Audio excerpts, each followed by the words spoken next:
begin with a hefty note.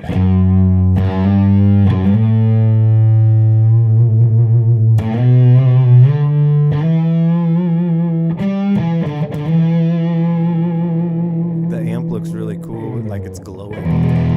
Yeah. Freedom sticks are looking pretty good too. Oh, sorry, what? There was too much low end. Oh, I was just saying the Freedom sticks are looking pretty good too in the terms of the framing. Alrighty. So a little bit of a, well, not late compared to normal, but late compared to what we wanted to do. But this is Flipside Music, and we're doing Getting in Gear. Today it's Jacob and I. I'm Dylan. This is Jacob. Hi. Ziggy's down here. We'll work on getting a Ziggy cam at some point. For anybody who hasn't watched this before, we basically ended up separating basically we separated the FAQ into two segments now. So we kind of have our demo stuff, and then on Thursdays we do more of the talking and kind of gear chatting / open-ended discussions. Yeah. Today we actually have a few, which is pretty cool. We thought we were going to have a third one, but we ended up selling out of it a little too quickly. Today we will be going through the FEarthquaker devices, put out the Barrows, which is their Mark II tone bender, and then we also have the Mizuki Blue from Greer. We were thinking we were going to also have the Big Puffed from Mythos, but we ended up selling out of those very quickly, like 2 hours. So. And speaking of selling out, the Mizuki Blue is sold out on Greer's website, so we, along with probably a couple other dealers, might have them, but buy ours. Come get them from us. Well, yeah, I was going to say, right now they're actually encouraging people who want them to reach out to the dealers, because I think the dealers are the only ones that have them available right now. Yeah, so, support your local guitar shop. Yeah. Like Flipside Music in Denver, Colorado, where we're broadcasting live from today. Yes. And both companies are also stateside. FEarthquaker's in Akron, Ohio, and Greer is out of Athens, Georgia. You said both. There's three. Well, yeah, I wasn't adding Keeley, I guess, but yes.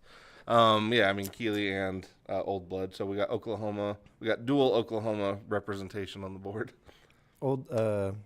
Brady worked at Keeley. Did he? Okay. I figured there had to be some reason there were so many companies in Norman, Oklahoma when it comes to pedals. Like it must have started with Robert and kind of spread from there. He's the tree trunk. Yeah. And then, you get Walrus. He's like, go forth, my people. From Walrus, you got Old Blood. Yeah. As the branches continue. Yep. I got to make it down there to Oklahoma. Check out the resonant head there at Old Blood headquarters. Yeah. Seems like a cool spot. Well, yeah, I think it'd be cool to visit all three, to be honest. Like, it'd be a fun trip and worthwhile, especially for going to Oklahoma. Like, that would definitely make it worth it. So for me, Old Blood's kind of Mecca. Well, yes. It's like the Holy Land. Yeah. Well, yeah, they're a big part of why you're in as far into this as you are now. Absolutely. And today is the first time I'm trying the BL 37, the reverb from that line, which will be cool. Nice. Excited to try it. I was, full disclosure, I tried it when we tested it when we plugged it in, and I was having a great time. Probably should have been plugging in cameras and things instead of drifting off into feedback. It's easy to get, it's easy to get sucked into that, though. Especially with these, because honestly, I don't remember recently because we get so many things that are new that it's, not everything stands out. But I would say both the Mizuki Blue and the Barrows, very much delivered. They're very cool. They honestly have a little bit more overlap than I was actually expecting for being two wildly different things. But a dual JFET overdrive and and a Mark II tone bender germanium transistor, which actually is very interesting for FEarthquaker. I mean, it's mini enclosure. It's 3 germanium transistors. It's back to a mechanical switch rather than a soft switch. So a lot of interesting things about the Barrows. I can't remember, maybe you do. Do you remember FEarthquakers? Because I swear they've dipped their toes into the tone bender market other than the Park. Because the Park and the, what was the black one that they did? That limited release? Oh, the Black Ash. That's it, yeah. Yes, So that is their other. Okay, yeah. That was the last, their last kind of traipse into the tone bender side of things. Yep, and that was a limited release, but this will be a part of the stable line. Yeah. Which I gotta say, like this one we had the better part of the week, so all of us have kind of gotten to try it. Everybody so far likes it though, and that doesn't always happen either. So yeah, immediately when I turned it on, I was like, "Whoa, yeah, this is awesome." Well, I love it. Like if you want a vintage feeling fuzz, and you don't want some of the like the pain in the ass things that can kind of come with some of those older fuzzes, I think this is a great one to go for because like it it nails that early or that kind of I don't know, like a lot of the 60s rock stuff, like there's a million different bands that kind of touched on tone benders at times, but like it hits a lot of good spots. And yeah, it even sounds really modern for being a 40-year-old 50-year-old fuzz or more, yeah. As I said it, I was like, "Oh, I'm 40 and it's older than I am." So You're like, yeah, let me tack on another 10 years. Right. Yeah. 1990 was only 10 years ago, right? I would, yeah. Yeah, if you were hosting with 10-year-old Dylan, that'd be a very different show. Oh my gosh. Both of us like little like and I find it interesting that we actually have 2 germanium based pedals on the board today, the Manus from Keeley, which is their take on a Klon. Yeah. Yeah, we decided to include that one for something else to kind of boost along with, but we've also never featured the Manus, and out of all of the Klon related pedals in recent years, I'd say that one is a big standout. Like it is a slight departure, but it's a really, really good one. Like it hits a really good spot, has a lot more to offer, especially for just another, simple 3-knob overdrive. Like it's got plenty on tap to kind of be a little more versatile than your standard Klon. Mm-hmm. And I have never personally bonded with the Klon. I always thought it was a little overhyped and didn't super understand the mystique. I mean, I get the rareness of it and the well, yeah, I would say the real thing. Well, yeah, like there's the whole circuit. Yeah, that's what I was gonna say. Like there's a difference between obviously the real thing versus the circuit. But I like this one so far. What I tried. Yeah, you don't like tube screamers though, do you? I do not like tube screamers. So, I own 4. Yeah. Because I was constantly chasing, didn't realize I was buying the same thing. Because everybody in my life I ever ran into said I needed one, so that's the way. Well, I bought these clones and I didn't realize they were the same. Yeah. Like I bought I had a tube screamer, a TS. Oh, I had the one with the pop-up knobs. Oh, the Tone Lock one? The Tone Lock series. So I had the Tone Lock tube screamer, which is a great pedal for what it is. Yeah, that whole series is actually pretty fun. But then I was like, well, this isn't enough. I need more. Where's the tube screamerness? Yeah. I didn't get it. Yeah, these tubes ain't screaming yet. And so I bought a Sparkle Drive, which is a tube screamer with a clean blend, which I actually liked more because I got to do the clean blend thing. Yeah. But yeah, never jived with that either. Yeah, me either. To me, though, like... Nobles. I like that one. Do you? Okay. Because the mid-hump is in a different spot. It's a very different spot. Yeah, it's kind of more low mids. It's a very warm overdrive compared. And I'm a more warm, round kind of person than a peaky, bright kind of person. Yeah, because to me, like, Klons are basically the perfect pedal for people that want tube screamers without all of the coloration that a tube screamer adds. Because, like, tube screamers, they just have an inherent... It's one of those things, like, tube screamers to me are one of the few overdrives that you can hear somebody use and you kind of instantly know it's a tube screamer. Just because of, like, the notch mid-range on it, the lack of low end, and the grit that kind of goes along with it. It just has a sound. And I feel like a lot of people... Because, I mean, obviously, people are familiar with both of them, very well acquainted at this point. But there are a good number of people that... kind of cling to tube screamers, and I think sometimes they're maybe looking for a Klon. They just don't always know that. Because like Klons, most of the time they end up really fitting for people that like tube screamers but just don't 100% get along with them, or they kind of want it more as a boost. Like because it's one of those ones like when people, because it's different when you say you don't bond with one versus like you don't like it. Because, like, a lot of people, I feel like with Klons, like, sometimes because of the hype, I think people expect a bigger shift. Yeah. And that's the thing is, like, it's very much not that. It's almost, Oh, it's almost good because of what it's pulling out rather than what it's adding, if that makes sense. For sure. I mean, transparent overdrive is a wonderful descriptor of it. Yes. Yeah, because a lot of people, too, like, sometimes get into weird debates about what that really even means, but it really, like, out of all of the overdrives, it is one of the most neutral. Like, yes, it has a mid-range bump, but almost anything with added gain that's built for guitar is going to have a little bit more mid-range hump to it. Mm-hmm. It's just that out of all of them, like, if you have an amp that you love and you just need to hit the front end a little bit more to kind of push it over the edge, that's exactly where the Klon kind of fits. But which is exactly what I didn't understand when I was younger about, like, the Tube Screamer. Yeah. It was supposed to push an already driven amp over the edge. Yeah. I was looking for that over the edge sound from the beginning. Yeah. Yes. Well, and to me, that's how I got further into overdrives, was kind of being like, okay, well, everybody said because that's why I started. My first overdrive was a Tube Screamer, and everybody was like, oh, you have to get it because that's what everybody. Well, Stevie had one. I needed one. Yeah, same thing. Yeah. And so that was one of those. What's funny is, like, even in the metal community, though, that was like, because, like, I was kind of getting it from the blues side of things, and then you go into, like, the metal side of things, and people are also like, yeah, you got to get a Tube Screamer to tighten up the front end of your amp. When your amp is on the verge of dying. Yeah, exactly. Yeah.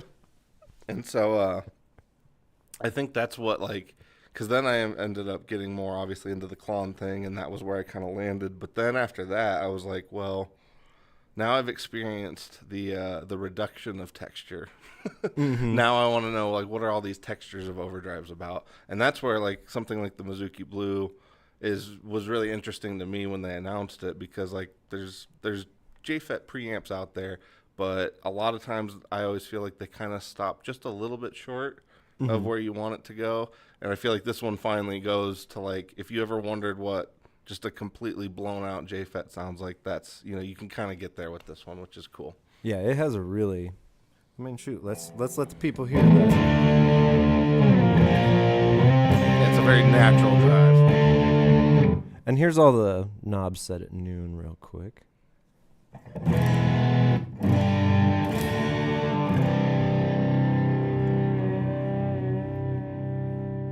Oh, yeah. Here, sorry. And I'll do a cut. And today I'm using, as usual, I'm using my PRS SECE 24 that you can get available here at Flipside Music, Denver, Colorado, through the Rev G20 clean channel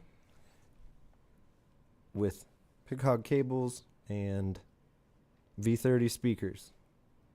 Is that all the things that people want to know? I think those are all the ingredients. Yeah. Oh, and we got a Walrus tuner, because everybody really was curious about what tuner we were using. All right, so yeah, back to the gear, and that way you guys can see what we've got it set at.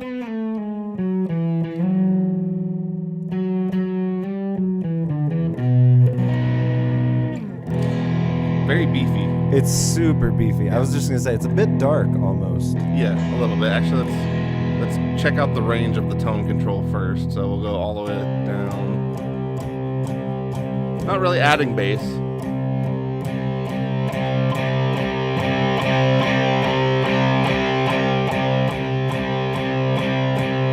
Yeah, right about there is pretty good.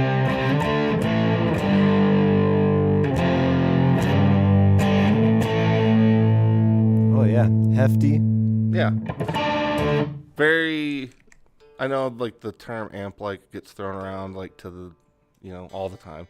But I do feel like JFET preamps tend to be some of the more natural, like, usually it sounds and feels kind of like a classic kind of tube drive.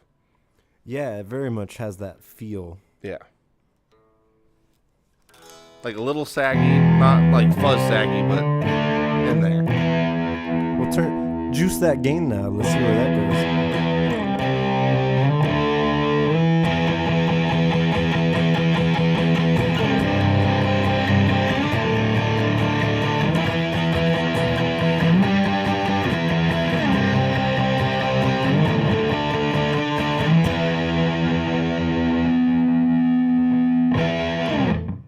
I guess just for comparison, let's see what it's low.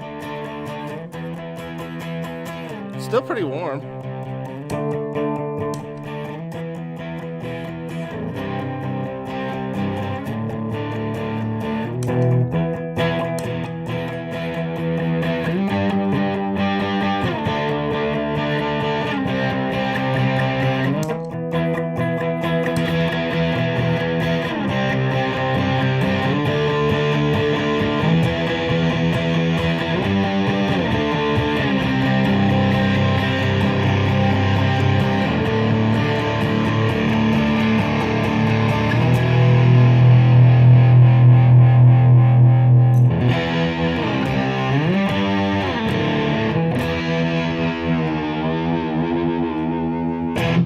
Yeah, it's very satisfying.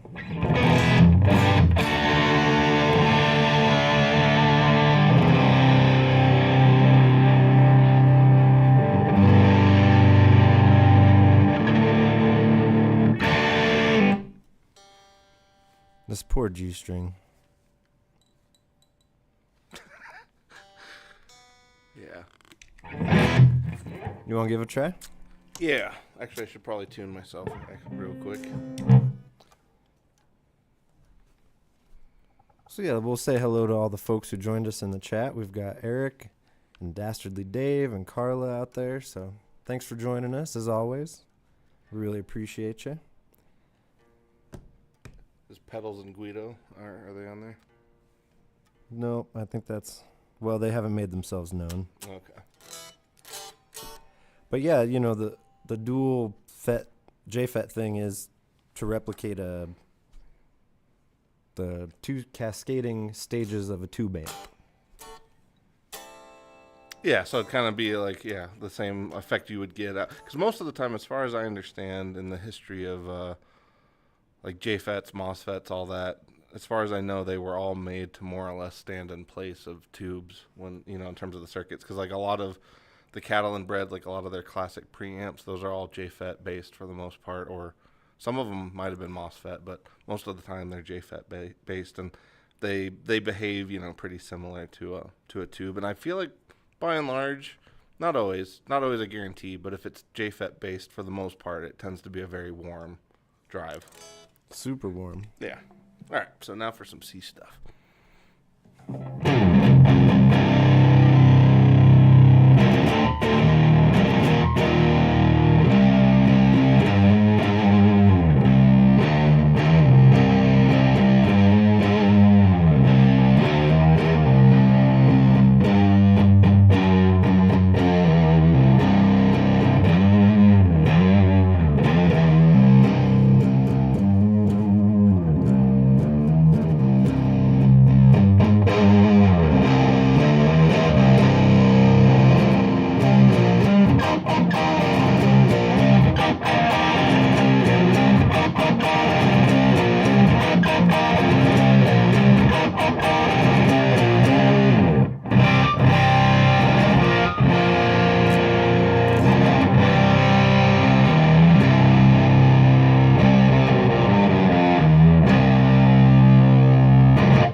So stacking the Manus with the Mizuki, and man, that sounded good. It was a very satisfying stack. Yeah. That was good. Actually, yeah, let's hear it in E too, just to see if it behaves the same way.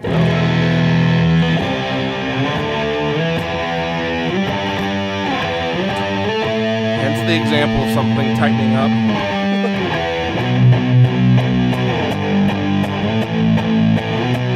And then click it off.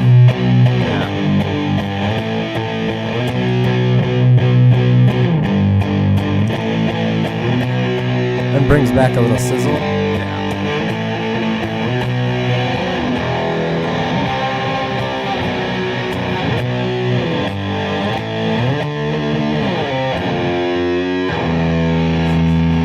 Sounds really good though.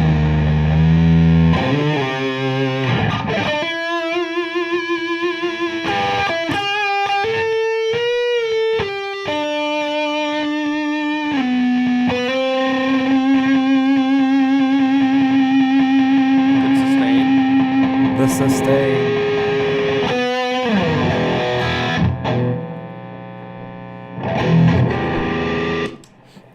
Sounds good though. It does sound good.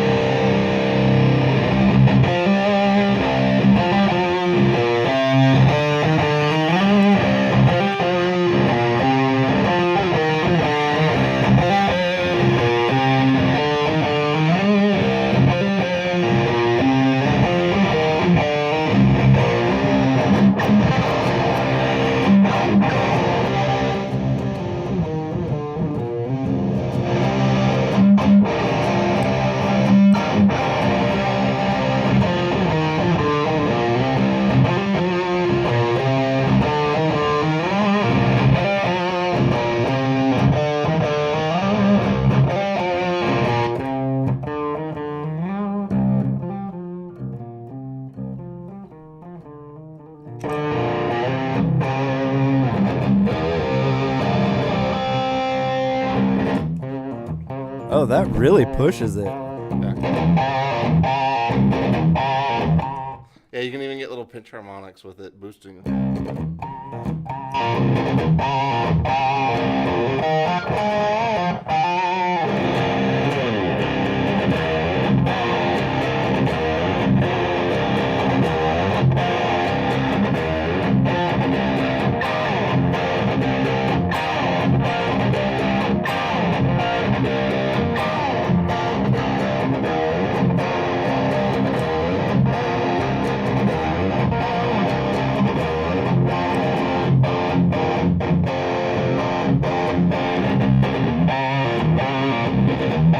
Yeah, it's great.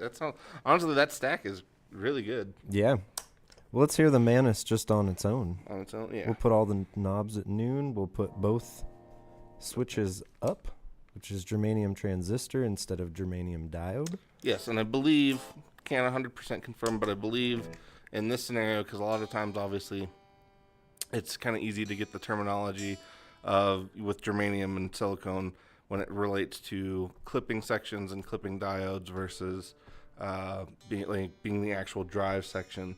So in this case, I believe when you're toggling, it's going from germanium clipping back to silicon clipping, I believe.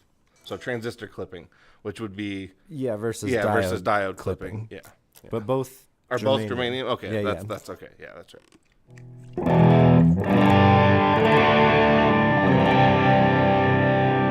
It's very nice. That is really good.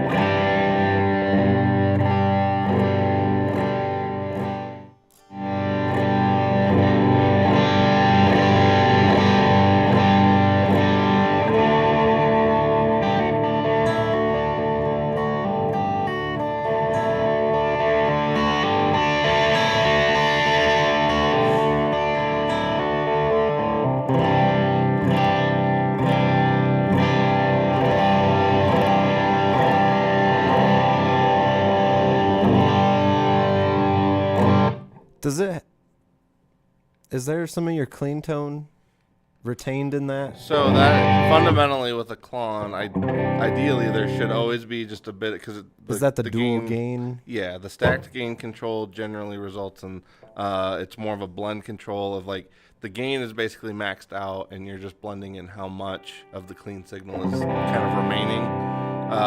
Not all of them do this, but most of the Klons that are trying to be a little bit closer to the the real thing, that's generally an aspect of them that's nice, and that's why people like them as boosts.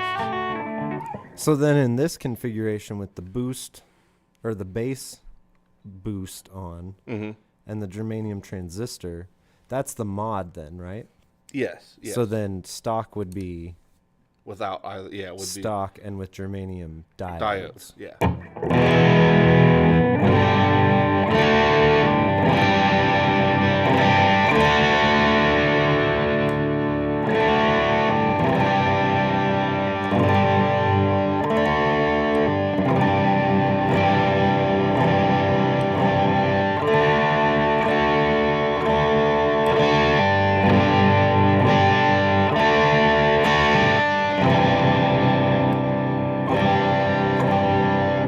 The germanium transistor's a bit woollier. Yeah, I would expect it to be woollier and a little looser under the hand, if that makes sense. Yeah, I felt that for sure.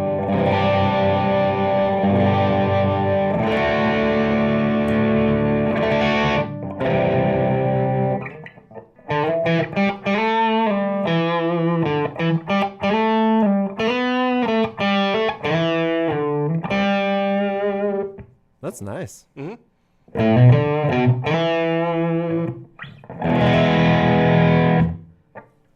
Yeah, no, that's sweet. Hear it in C.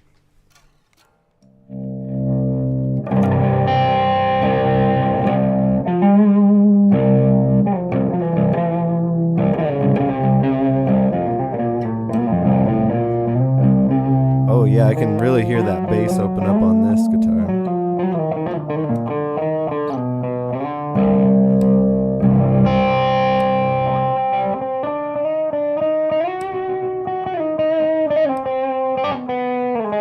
So stock seems a little tighter. Okay, maybe I'll tune real Bass boost has it's a little more open, which makes sense. Yeah. Yeah, no, well, and honestly, like I said, for a Klon, I can't even think of another one that has, like, a lot of them have, like, little, I don't know, little additions, but none of them really, I feel like, offer a lot. This one actually, keeps it in the same family, but really lets you take it to a whole different place that a Klon normally could never really get to. Mm-hmm. And this isn't their first venture into Klon land, right? The Oxblood. Yeah, the Oxblood, yeah, because that one he always kind of mentioned as not being...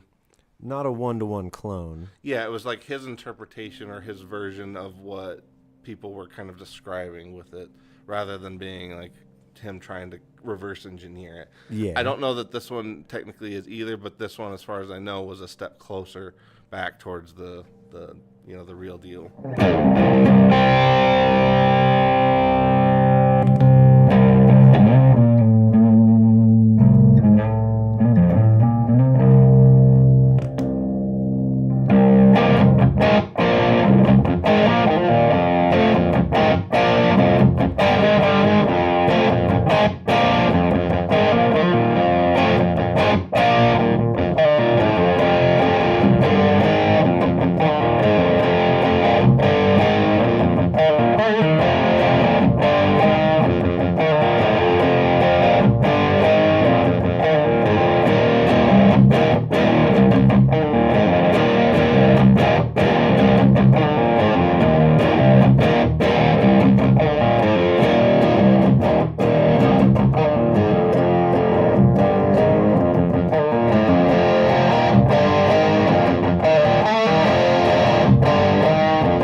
That combo is... Whoa. What? Because the gain is at like 9 o'clock ish. Oh, on the Mizuki, and the gain is off on that on the Manus. Yeah. And so that's the Mizuki, and that's the combo. Wow. Both drives down quite a bit.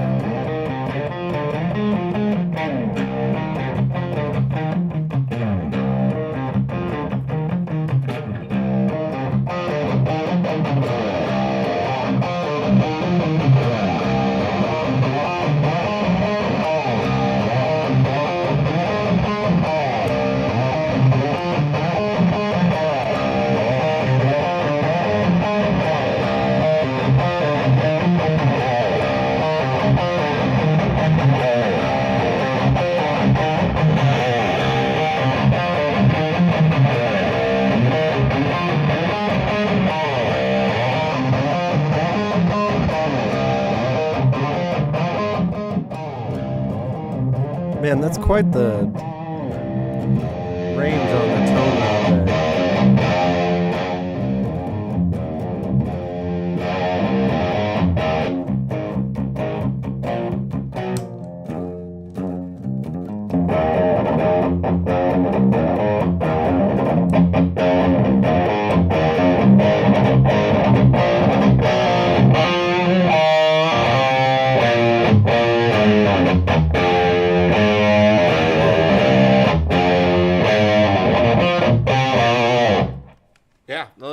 Honestly, both, yeah. We just got the Manus back in. That was part of why we included it. But like, I'm glad we did, because like, I remembered really loving it when we had it, a couple months back. But it's really good. Yeah, it sounds really good. And I looked it up. Manus means wise or lord of the mind. Ooh, Yeah, that might dethrone my archer at some point.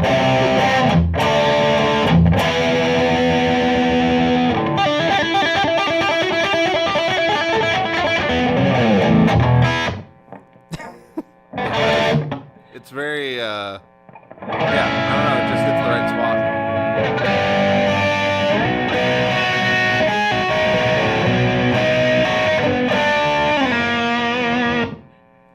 Yeah. Yeah. Well, let's check out the Barrows. Yeah. Barrows?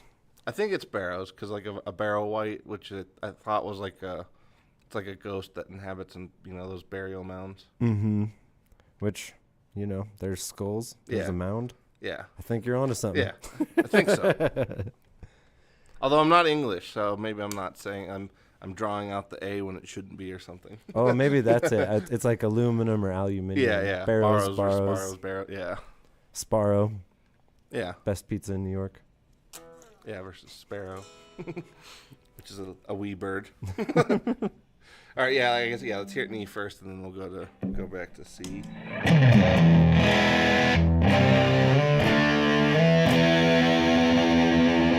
It was about where we were with the other two guys. Yes. Yeah. It's so interesting in person. It comes through more fuzzy, but like right now it sounds kind of drivey.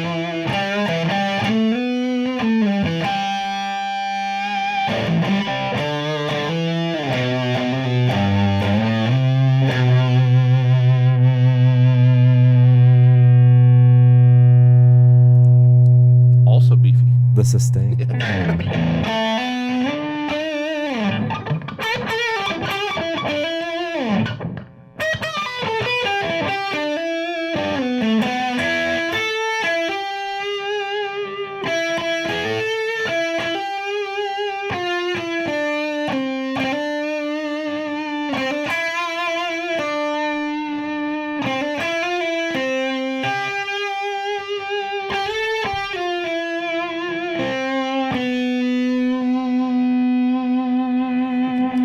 Add a little verb.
Oh, that's interesting.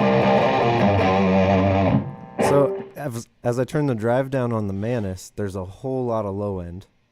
So like do a junk junk. And then as you go up. Oh, it filters it. Yeah, pretty heavily. And that's with the drive knob. Wow, yeah.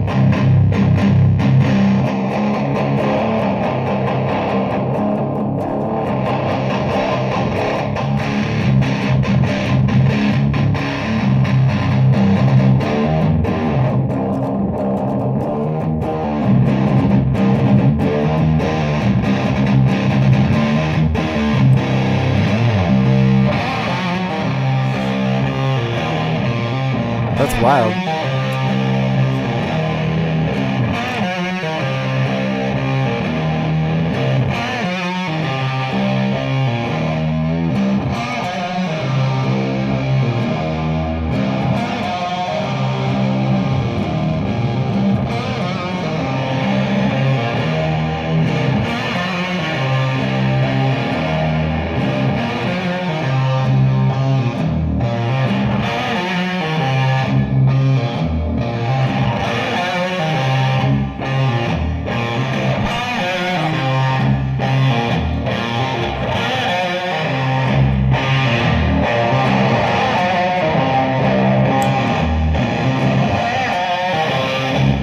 All three on at the same time.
Man, all of these are good. Like, yeah, the whole combo is it is pretty stellar.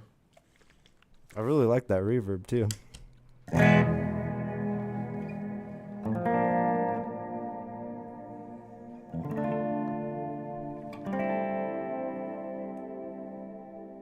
Will it shoegaze? Stand by. you talk to the people for a second. All right, so in the beginning, there were fuzz pedals. No, I'm just kidding. Just doing a little swap in here so we can see what... Oh, gotcha. We're going to do a little reversal here. Oh, yeah, I need that one. So. Yeah. Yep. We're going to put the reverb in front. We're going to verb our drives instead of driving our verb. Does it shoegaze? Will it shoegaze? I think there's another channel like that, but we're going to borrow from them. They live right next to like Will It Chug and Will It Doom. Yeah, they're on the Will It Doom. They're on Willett Street. Yeah. Yeah. Old Willie Willett Street.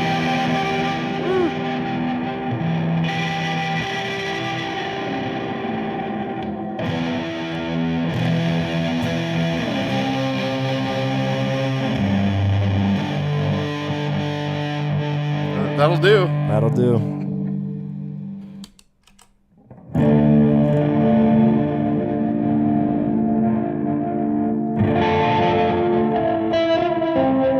Ooh, a little more dream pop, but yeah.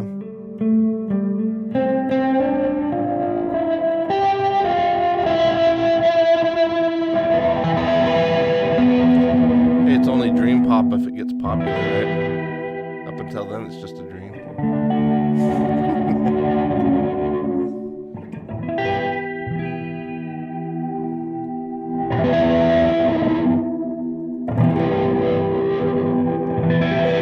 I'm gonna have to try that now that you've pointed that out with the low end tapering on the Manus. I'm gonna have to try that with other clones and just see if that's a behavior of a clone to taper the low end like that on the gain stage. Like, that's kind of interesting.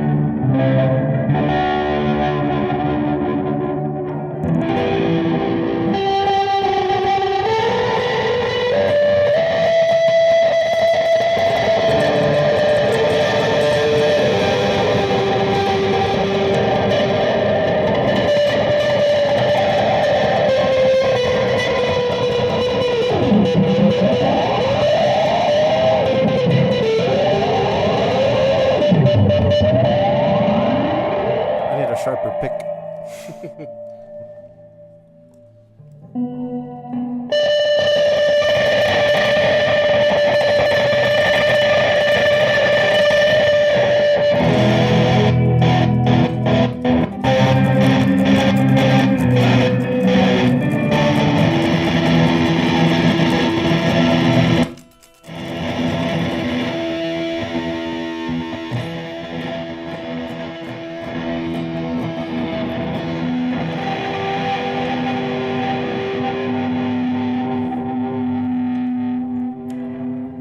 Gotta get my whammy bar so we can... I thought you were going for another device, but...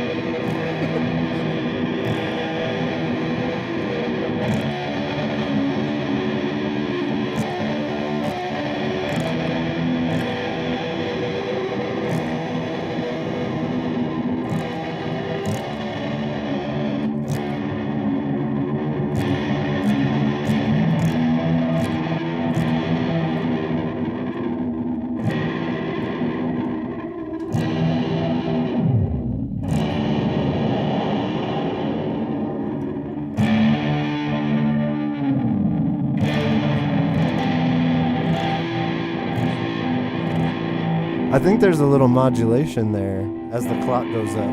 It does sound like it's ducking every so often. Yeah.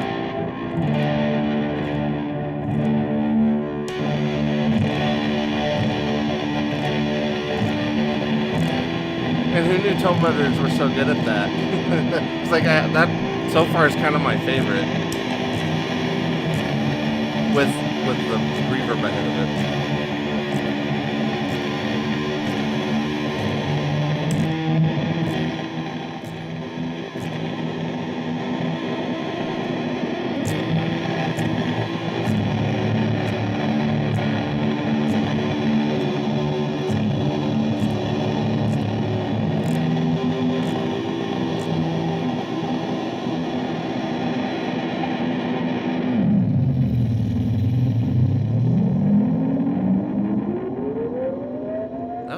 Sound sounded like a rain stick for a second.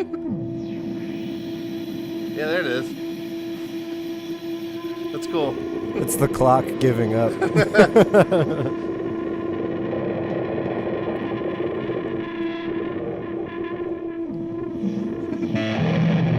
I wonder if the tone bender's bringing out that sound. Oh yeah. Yeah. Yeah.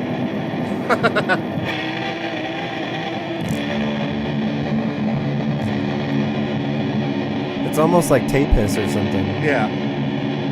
Which for shoegaze is like perfect.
great though.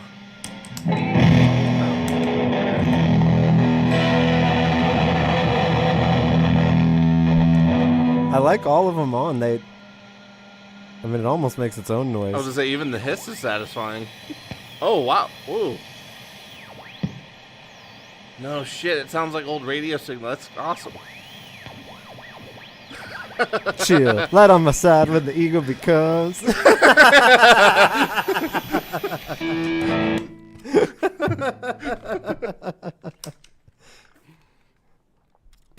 Sounded like 311 there for a second. That's pretty great. Hidden little feature there if you turn on enough of them. That was great. And mess with the clock on the... Who knew that was the sound of a clock? The real sound of a clock.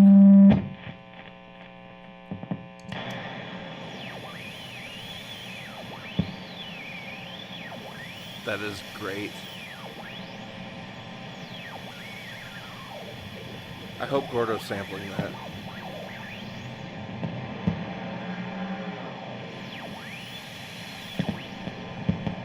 You're gonna make contact.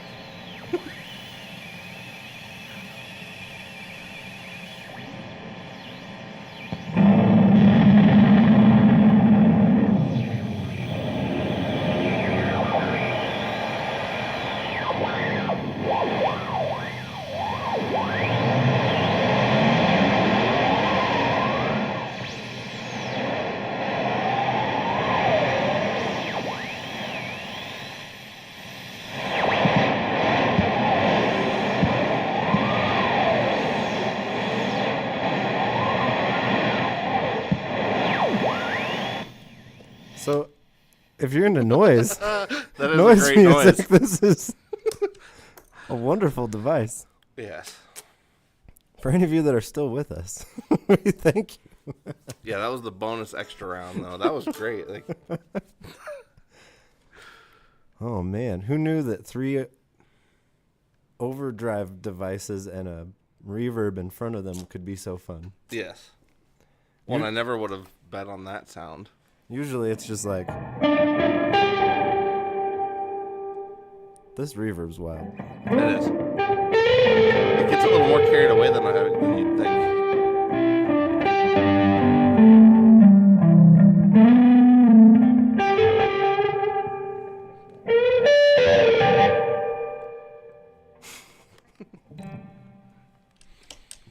Yeah, it's a very nice kind of...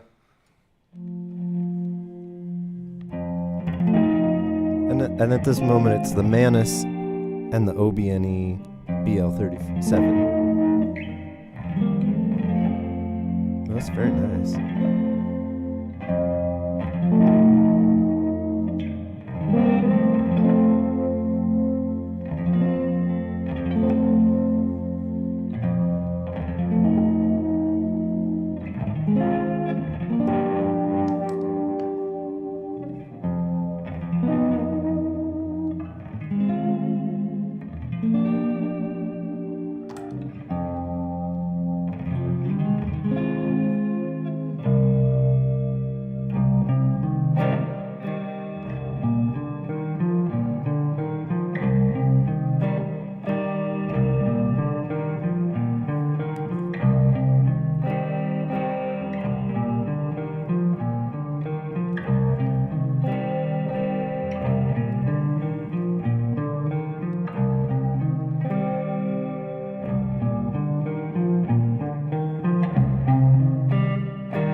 That's very nice.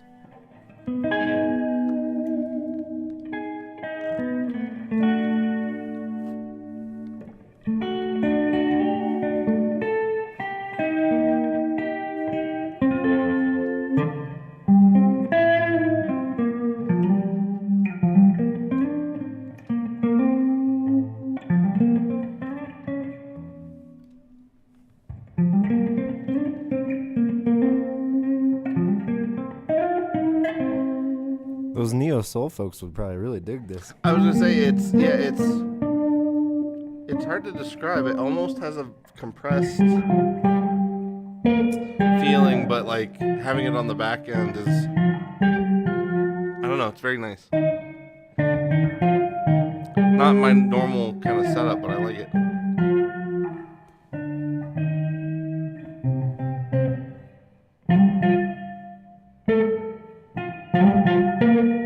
Funny enough, Gordo was kind of talking earlier about the merits of kind of compressing your delay and reverb tails, and just in terms of like it really can. It's a unique sound, and it really is kind of a nice. It feels nice to play.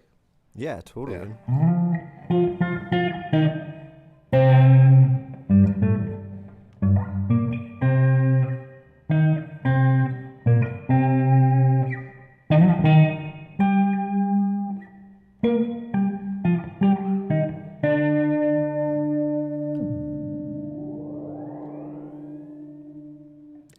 That's great. How about this one?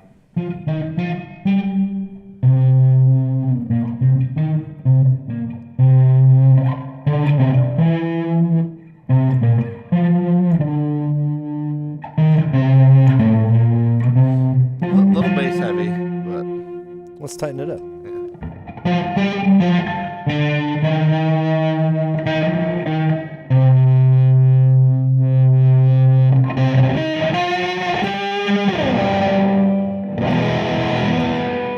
I think my thought was tighten up the bottom end, but then there was just way more gain. Yeah.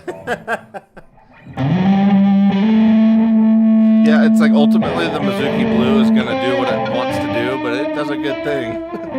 It's very easy. Totally.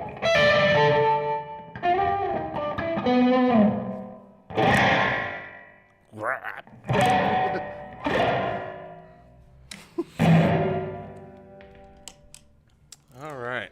Oh, well, yeah, did you want to keep going? Or? Okay. Yeah, because I think we're closing in on our hour. Well, yeah, we want to thank all of y'all for coming out and joining us today for our Getting in Gear with Old Blood Noise Endeavors, FEarthquaker Devices, Keeley, and Greer Amplifiers. Yes. Greer Amps. All great companies, all great pedals, even better together. Oh, man, all together. Yes. All together now. And yeah, if you need any one of these, we've got them here at Flipside Music in Denver, Colorado. You can see us in person at our store at 2231 South Platte River Drive. Yeah. Or online at www.flipside-music.com. Please like, subscribe, share with your friends. Yeah. Leave us a comment. Tell us what your favorite combo was.